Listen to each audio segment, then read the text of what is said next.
민주당으로 가보면 민주당 오늘 중앙위원회를 열었는데요. 자, 전당대회와 공천 관련 룰을 개정하는 이 안을 의결했습니다. 자, 구체적으로 어떤 내용입니까? 일단 하나는 이제 지금 현재 총선과 관련된 공천 룰인데 이제 네. 선출직 공직자 평가를 함에 있어서 하위 10%에 든 현역 의원의 경선 득표 감산 비율을 현행 20에서 30%로 이제 확대를 한다는 네. 겁니다. 그러니까 이게 지금도 이제 20% 정도 그 전에 해보니까 현역이 그래도 많이 유리하더라라는 거예요. 그러니까 좀 늘리자. 더 늘리자라는 거고 민주당에 좀 고민이 있는데 뭐냐면은 그러니까 국민의힘은 아예 컷오프를 시켜버립니다. 그러니까 하위 뭐 22% 이렇게 아예 그냥 공천도 안 주겠다는 그렇죠. 거잖아요. 예. 근데 민주당은 기본적으로 무슨 뭐 비위를 저지르거나 사회적 물의를 저지르지 않는 이상은 다 일단은 경선을 다 붙여준다는 거예요. 그러면은 현역이 굉장히 유리합니다. 일단은 예. 이거는 뭐가 됐든 감점을 당하더라도. 감점을 당하더라도 심지어는 예. 유리하다라는 거예요. 그래서 이제 조금이라도 늘려가지고 이 소위 말하는 물갈이를 조금 할 수밖에 없는 그런 식의 이제 좀 상황을 만들겠다라는 거고 또 하나는 이제 이게 가장 이게 더 논란이죠. 지금 네. 현행 그 전당대회 투표 결과 반영을 지금 현행 그러니까 뭐 이거는 이제 정해진 건 아니지만 예. 대략 지금 대의원의 한 표가 권리당원의 60표하고 비슷하다라는 건데 요거를 한 표를 20표로 이제 조정한다 이런 거거든요. 그래서 쉽게 얘기를 하면은 지난번에 전당대회에서 그 대의원이 예. 35% 그리고 아니야 죄송합니다. 대의원이 35 그리고 권리당원이 40 예. 이렇게 이제 있었거든요. 요거를 아마 조정을 하게 되면은 제가 추정컨대 아마 권리당원이 50이나 거의 이 정도 가고 그 대의원이 좀 뭐 15? 뭐 이런 네. 식으로 좀 줄어들 것 같아요. 퍼센테이지는 아직 결정이 되지 않았는데 이런 식으로 조금 많이 좀 조정을 할 것 같습니다. 그래서 이거는 차기 전당대회에 소위 말하는 친명계가 좀 안정적으로 입성하기 위해서 하는 것 아니냐 이런 논란들이 지금 벌어지고 있는 상황이죠. 예. 자, 예전에도 이 안이 나왔었는데 비명계 반발이 컸었고요. 근데 오늘 의결이 된 겁니다. 자, 표결 앞둔 자유토론에서 당장 비명계 의원들 강한 반발이 쏟아졌는데요. 자, 이재명 대표 모두 발언까지 해서 같이 듣고 오시겠습니다. 이번 당헌 개정에 대해서도 찬반 양론이 매우 격렬하게 대립하는 게 분명합니다. 그러나 우리 당 지도부로서는 당원 민주주의, 당 민주화라는 측면에서 우리 당원들의 의사가 당의 의사에 많이 반영되는 그런 민주정당으로 나아가야 한다고 판단했습니다. 대의원 제도, 공천 제도, 혁신위가 제안한 것이라 한다고 했습니다. 김은경 혁신이 어떻게 생각하십니까? 1호가 뭐였습니까? 불체포 특권을 포기하겠다였습니까? 우리 이재명 당대표부터 그렇게 하셨습니까? 이번에는 국회의원을 바꾸고 다음 지방선거 때는 또 상황 논리에 맞춰서 다시 또 변경시킬지 어떻게 합니까? 당원은 누더기가 됩니다, 여러분. 누더기가 된 당원, 국민들과 약속이 훼손된 민주당, 우리가 선거에서 우리를 믿고 정권을 바꿔달라고 하기가 어려울 것이라는 말씀을 드립니다. 상당히 강한 비판이 나왔는데요. 대의원제도, 공천제도 이거 혁신위가 제안한 거라서 한다. 오늘 이렇게 얘기를 했지만 사실 1호 안건이 불체포 특권이었는데 이재명 대표부터 지켰냐 이런 비판의 목소리도 있었고요. 그리고 총선 지금 코앞인데 지금 왜 공천룰을 바꾸냐 이런 박용진 의원의 비판도 듣고 오셨는데 어떻게 보십니까? 저는 이제 비명계의 전반적인 지금 분위기를 잘 지금 대변한 거라고 봐요. 그러니까 혁신위가 제안한 거기 때문에 지금에 와서 이제 당헌 당규를 바꿔서 이른바 권리당원의 비중을 확대하고 그 다음에 그 하위 선출직 의원에 대한 평가에 대해서 감산을 더 확대하겠다 이런 건데요. 누가 봐도 지금 공천이 코앞인데 예. 공천이 코앞인 지금 공천 전쟁을 앞둔 상황에서 일단 비명계로 낙인 찍힌 현역 의원을 컷오프 시키기 좀 용이한 방식으로 이른바 하위 감산 제도로 오해받기 십상이고요. 그다음에 권리당원의 비중을 강화시킨다는 것도 사실 전당대회는 지금 내년 총선 이후에 있을 일 아닙니까? 그걸 지금 땡겨서 하는 거예요. 그러니까 이런 것들 하는 것도 결국은 권리당원의 그 비율을 맞추고 권리당원의 환심을 사고 또 권리당원의 입장들이 더욱더 강화될 수 있는 발판을 깔아준다는 의미에서 이른바 개딸이라고 표현되는 그 극성 권리당원들의 중심으로 이 민주당이 간다는 그런 이미지를 분명히 심어주는 효과가 있지 않습니까? 그렇기 때문에 당연히 비명계 입장에서는 뭐 반발할 수밖에 없고, 뭐 여기 자료화면은 우리 역시 YTN이 굉장히 신중한 방송이기 때문에 나치라는 표현을 뺐습니다만 예. 다른 방송에서 자료화면에 나온 데는 이원우 의원은 나치라는 표현을 썼었습니다. 네. 그러니까 파퓰리즘과 독재 권력이 결합되면 나치도 될 수 있다는 거예요. 네. 그러니까 권리당원이라고 해서 강성 그 개딸들이란 극렬 지지층들의 목소리가 과잉 대표되고 그들이 정당을 좌지우지해버리는 그런 상황이 되면 나치랑 다를 게 무엇인가? 라는 이야기도 충분히 나오고 있는 비판입니다. 네. 뭐 저도 이제 그 부분에 대해서는 예전부터 비판을 했습니다만 그렇기 때문에 지금 이분은 단순히 공천 하위 감산 비율 그다음에 전대 룰에서 권리당원의 권한 강화를 이야기하는 게 아니라 네. 친명계의 입장에서 비명계를 거의 이제 싹을 다 없애려고 하는 전초전이라고 판단을 하는 것 같고 이렇기 때문에 비명계는 다시 한번 좀 반발을 하고 있고 네. 이게 이제 최근에 이낙연 전 대표의 강한 목소리와 함께 이게 조금 그 목소리가 좀 커지는 성향이 아닌가 이렇게 생각이 듭니다. 예. 저희가 고백을 하자면 이원욱 의원의 그 나치 발언은 저희가 점잖아서 안 썼다기보다는 뒤에 이원욱 의원의 다른 녹취가 준비되어 있기 때문에 겹칠까 봐 저희가 뺐는데요. 어쨌든 지금 말씀하신 굉장히 강한 비판까지 나온 상황이고요. 앞서 이게 이대로 가면은 내년 8월 전당에서는 친명계 지도부가 꾸려질 가능성이 커서 지금 비명계 반발이 크다. 이런 그 진단을 해주지 않으셨습니까? 그러니까 뭐 이게 제도에 정답이 있는 건 아닙니다. 그런데 이제 이 부분은 조금 고려를 해야 될 것 같아요. 지금 그러니까 민주당에서 대의원하고 권리당원이 70, 요 네. 안에서 안에서 이제 비중을 조정한다라는 거고 국민 그 여론조사 그리고 일반 당원 여론조사에서 이게 30 해서 요게 지난번에는 25, 5 이렇게 했는데 여기서 비중은 좀 조정을 한다라는 네. 거예요.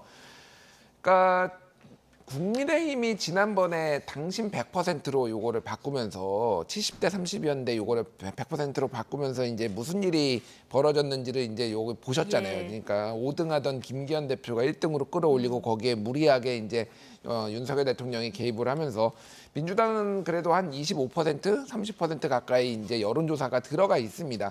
근데 요것도 지금 조금 뭐 부족하다라는 거예요, 사실은. 그러니까 비명계에서 네. 얘기를 하는 거고 저는 그래서 요거가 정답이 있는 게 아니기 때문에 좀 신중할 필요는 있는데 제가 조금 드리고 싶은 거는 비명계에서 저렇게 강성 대의원들의 어떤 부작용, 팬덤 정치의 부작용 이런 거에 문제를 지적을 하면은 그것도 보완하는 방법에 대해서 저는 같이 얘기가 나왔어야 된다고 봅니다. 무슨 예. 얘기냐면 요 비율을 뭐 60대 1에서 20대 1로 조정하는 것뿐만이 아니라 이런 우려가 있으니 그러면은 이런 거를 바꾸되 이런 것까지 조금 우리가 같이 고려를 해보자. 해보겠다. 이런 사실 식의 대의원 한 표가 권리당원 60표 정도 된다는 데 대해서 또 당내에서 비판의 목소리도 있었고요. 있었죠. 그거는 저는 뭐 그런 비판의 목소리가 나올 수도 있다고 봅니다. 예. 그 전에는 거의 100대 1이었거든요. 네. 근데 또 민주당의 이 대의원 제도라는 게 굉장히 역사와 뿌리가 깊어요. 그러니까 사실은 이제 야당이 옛날부터 일종의 지역 연합 같은 성격이 있었거든요. 그러니까 각자 이게 그러니까 이를테면 이런 거 미국의 상원 의원 같은 겁니다. 예를 들면 미국의 하원 의원 같은 경우에는 이 인구 비례를 뽑는데 상원 의원은 무조건 2명씩 뽑거든요. 네. 이런 식으로 해가지고 약간 지역 보정을 하면서 약한 지역 대구 경북에서 좀 더 대의원을 많이 반영을 한다든지 뭐 이런 식으로 이제 해왔던 긍정적인 부분이 분명히 있거든요. 근데 이거를 무조건 숫자로 지금 조정을 한다기보다는 그거를 어떻게 그러면 그 긍정적인 부분을 살릴지에 대해서도 고민이 있어야 되는데 네. 이재명 대표 체제가 지금 가장 문제점은 그냥 너무 쉽게 본다라는 거예요. 이런 거를 역사성을 다 무시를 하고 야 60대 1에서 20대 1로 잘라버려. 이렇게 하면은 이게 당연히 반발이 나오죠. 예. 그러니까 저는 좀 무리하고 있다. 이런 뭐 비판을 안 할 수가 없을 것 같습니다. 무리하고 있다. 예. 자, 어쨌든 지금 이걸 고리로 해서 오늘 개정안을 고리로 해서 개파 갈등이 정점으로 치닫는 이런 분위기인데 앞서 이재명 대표가 사실 통합 발언을 뭐 연이틀 하면서 명락 회동이 혹시 성사될까 이런 관심도 좀 쏠렸었는데 오늘 당원 개정도 그렇고요. 그에 앞서서 이낙연 전 대표 발언을 봐도 좀 그렇고 자, 이 회동이 성사되기는 좀 어려워 보입니다. 오늘 아침 YTN 뉴스라이더에 이낙연 전 대표가 출연했는데요. 발언 듣고 오시겠습니다. 공식적으로 만나자는 제안이 온 상황인가요? 아니요. 그 누구로부터도 듣지 못했습니다.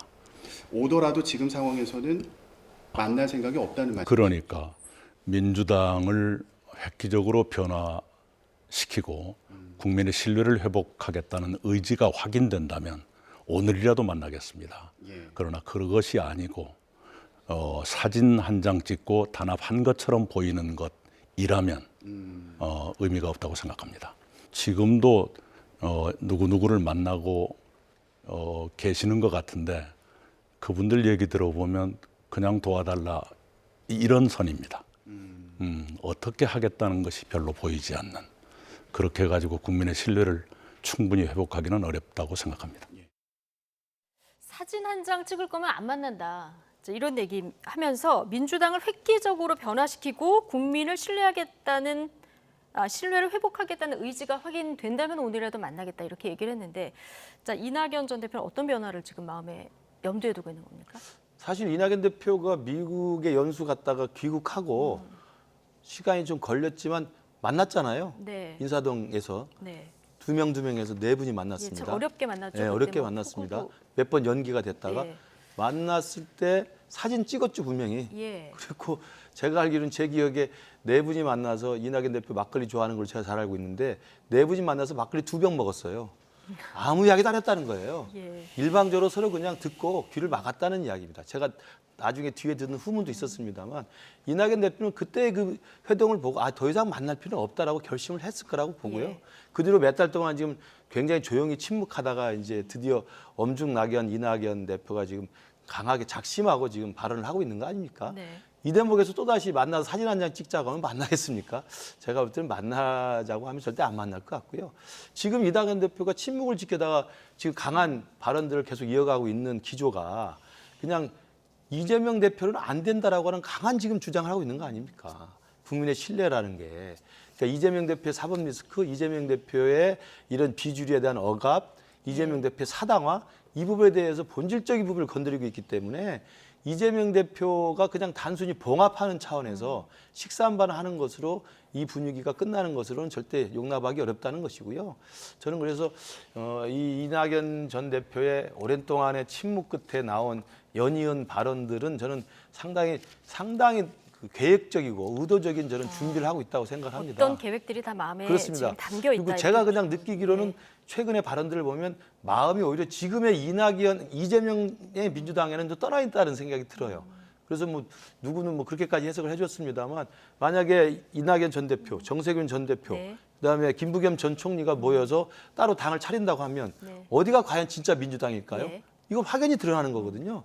그렇기 때문에 정말 이재명 대표가 있는 그 이재명의 민주당이 과연 김대중 노무현의 민주당이냐, 저는 거기에 대한 근본적인 역사적 질문을 던지고 있다고 봐요. 예. 이 질문에 대해서는 민주당을 지지하는 분들도 상당히 고개를 갸우뚱 밖에 없을 겁니다. 마음속에 지금 계획이 하나씩 다 있다 이렇게 좀 보셨는데, 자, 어쨌든 뭐 획기적으로 변화를 시킨다면 오늘이라도 만나겠다 했는데 오늘 뭐 이 당원 개정안까지 통과된 마당에 더 지금 간극은 벌어져 보이고, 자, 신당 관련해서 오늘 저희 아침에 앵커가 질문을 했더니 마냥 시간을 끌고 연기를 피울 수는 없다 이렇게 얘기를 했거든요.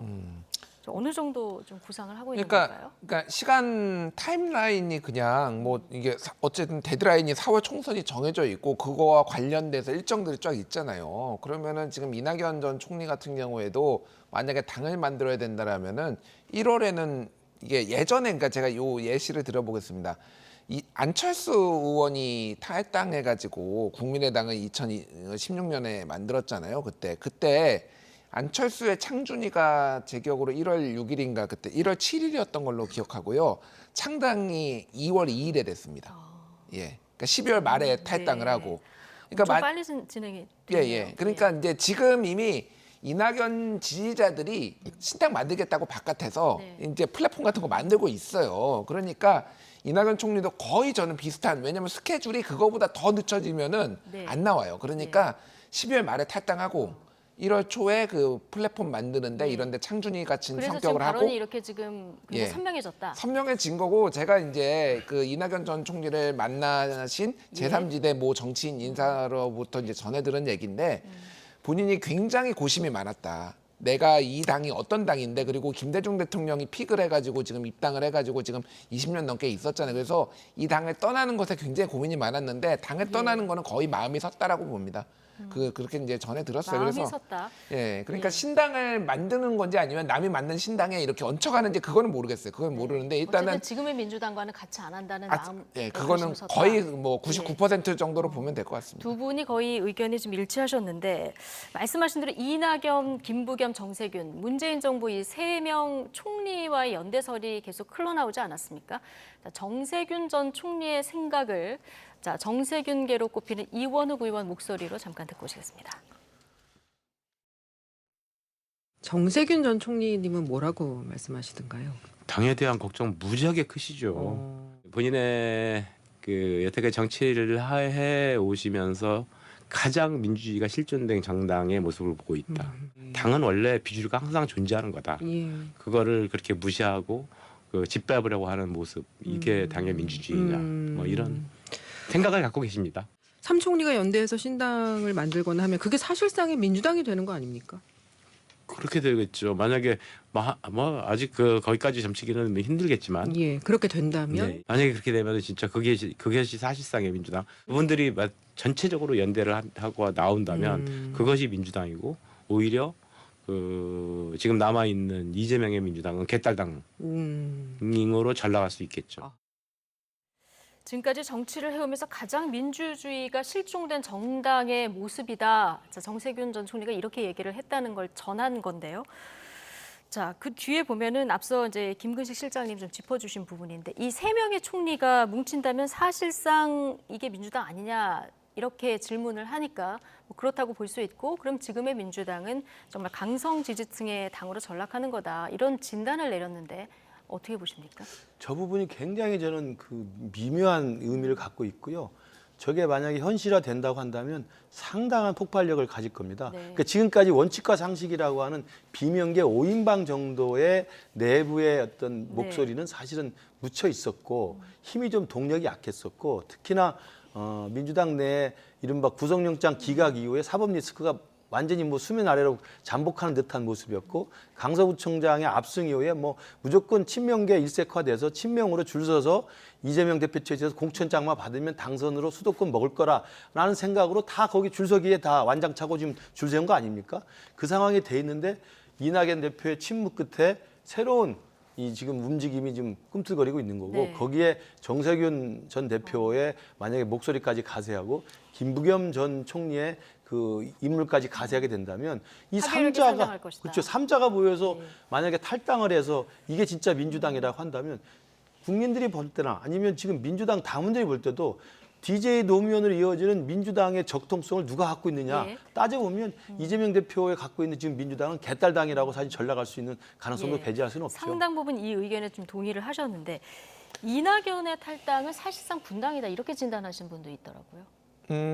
그게 그러니까 얼마나 현역 의원들이 좀 같이 나가느냐가 조금 다를 것 같아요.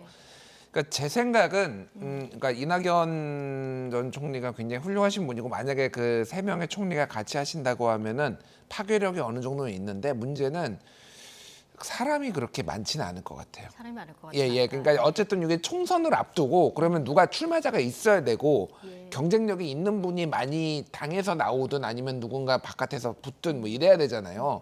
그게 생각보다 지금 인력난이 좀 있을 것 같습니다. 그래서 그 파괴력이 약간 제한적인 거고 지금 이번 총선의 가장 큰 화두는 어쨌든 윤석열 심판이에요. 윤석열 정부 심판입니다. 그러니까 이게 이제 하나는 민주당의 좀 비민주성에 대해서도 이견들이 있지만은 요 큰 틀에서의 이게 너무 강하기 때문에 이거가 조금 이 전선이 조금 돋보이기가 좀 힘든 그런 상황인 것 같아요. 알겠습니다.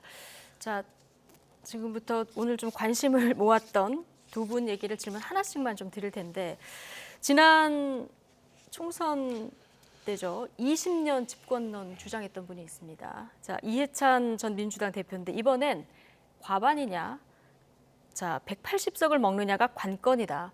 자 이런 얘기를 했습니다. 이제 총선 낙관론을 또 편 건데 이거 어떤 근거가 있는 거고 또 이게 민주당 총선 전략으로서는 어떻게 보십니까? 지금 이제 민주당 내에서 좀 이해찬 대표가 워낙 저런 말씀을 자주 하셨으니까 더 눈길을 끄는 건데 지금 제가 봐도 민주당 내에 저런 낙관적 전망을 하는 데는 근거가 있습니다. 네. 첫 번째는 뭐냐면 대통령 지지율이에요. 대통령 지지율이 40%를 밑돌고 30%대에서 지금 박스권에 갇혀 있기 때문에 그 집권 2년 차의 총선이라는 것은 대통령 지지율을 놓고 봤을 때 예. 정권에 대한 견제론이 더 크다고 하는 아마 이 오래된 총선의 공식이 있습니다. 그 부분을 아마 믿고 충분히 과반에서 넘을 거라는 생각을 하고 있는 것이고요.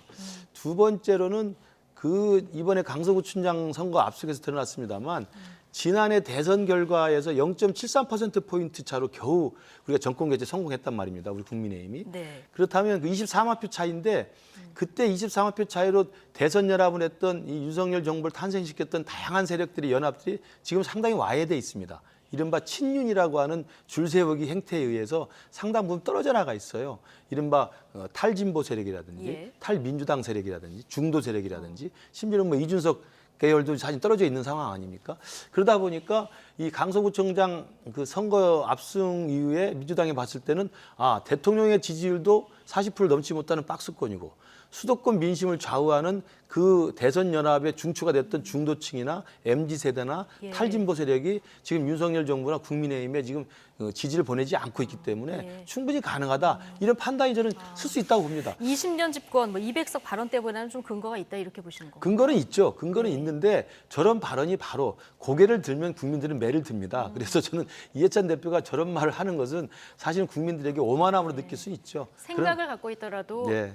말하는 것은 별로 총선 전략으로 좋지는 않다 이런 진단을 해주셨는데 또 한 번 안희정 전 충남지사가 최근 지지자들과 양평에서 친선 모임을 가졌습니다. 이거 뭐 페이스북 그룹 그 안희정 전 의원의 팬클럽 그 페이스북 그룹에 사진도 공개됐고 또 지지자들이 이제는 죄인이 아니다 뭐 이런 글들도 좀 남기고 그래서요. 이 행보는 어떻게 봐야 될까요? 그러니까 뭐 이제 예전에 좌이정 우광죄 뭐 이 중에서 이제 이광재 의원도 사실 사면 복권이 돼가지고 정치를 하고 계시잖아요. 그러니까 안희정 전 지사도 아마 그런 거를 꿈꾸는 것 같아요. 근데 이게 저는 조금 민주당 입장에서는 좋지 않고요. 일단 민주당 입장에서 안희정 지사가 막 보이면은 예전에 성범죄라든지 뭐 이런 것들 계속 환기시키거든요. 피선거권이 한 10년이요. 10년 바뀌어야 피선거권도 10년 없으니까 사실은 어려우니까 이거는 사면이 되지 않는 이상 예. 매우 어려운데 이게 지금 뭐 누가 사면을 해줄지 안 해줄지도 모르고 이게 그러니까 이 성범죄잖아요. 그러니까 다른 것도 아니고 오히려 정치권과 관련된 뭐 이런 정치자금법이라든지 뭐 이런 거는 오히려 국민들이 조금 그러니까 관대해요. 상대적으로. 그러니까 네. 좋다라는 게 아니라 그런데 이 문제는 굉장히 민감한 거라서 예. 민주당에서는 아마 그냥 단호하게 좀 선을 그을 거예요. 그래서 안희정 지사의 정치 복귀는 좀 굉장히 험난할 거다. 앞으로. 험난할 예. 거다. 예. 자, 오늘 두 분 진단까지 마지막으로 들어봤고요. 나이트 포커스 오늘은 여기서 마치겠습니다. 김근식 전 국민의힘 비전전략실장, 김준일 뉴스톱 수석 에디터와 함께했습니다. 고맙습니다.